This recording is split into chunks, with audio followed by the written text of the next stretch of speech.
The War of 1812 by Sarah Elise Shalin Kelly and Bryan. When America declared war on Britain, both countries were unready. This is because Britain was in a tight struggle with France, and the American army was small and unequipped. The start of the war began at sea, when the British blockaded American merchants from trading with other countries. The American navy was small and unable to break the blockade, but some were able to win amazing victories. These victories encouraged the Americans but did little to help the war. One goal of the Americans was to capture Canada. The invasion of Canada was led by General William Hull, who moved troops into Canada from Detroit. The Canadians had little troops but were led by a skillful leader named General Isaac Brock. General Brock's plan to defeat the Americans worked, and they were defeated. In 1813, the Americans set out to conquer Lake Erie.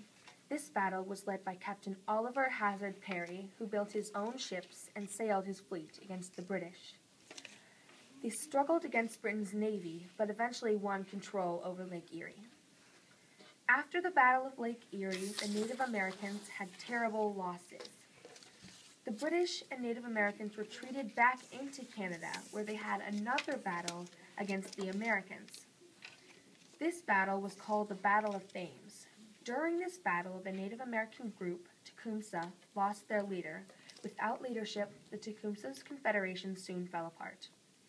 In 1814, Britain finally defeated France and could send more troops to war in America. This helped the British take over Washington, D.C. In this battle, the White House was burned by the British. From the capital, the British marched to the city of Baltimore, where its defense was Fort McHenry. The British attacked Fort McHenry ferociously, but when morning came, the American flag was still waving its stars and stripes over Fort McHenry, and the British were retreating. Francis Scott Key, who witnessed the battle, wrote a poem that later became our national anthem. In late 1814, the British were ready to attack New Orleans, from where they would hope to be able to sail up to Mississippi. But Andrew Jackson was waiting for them with a powerful army. On January 8, 1815, the British attacked. More than 2,000 British soldiers died, while only 7 Americans died. The Battle of New Orleans was celebrated all over America. Many African Americans took part in many battles alongside other Americans.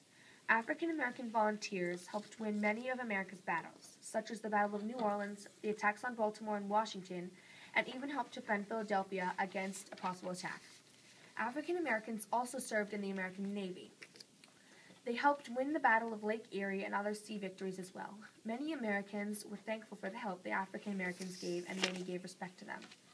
After 2 years of fighting, a treaty was finally written. This treaty was called the Treaty of Ghent, and was signed in the city of Ghent, Belgium, on December 24, 1814. This treaty did not adjust or settle anything.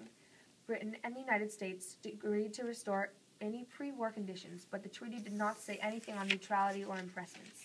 These issues, along with others, either faded or later settled by themselves.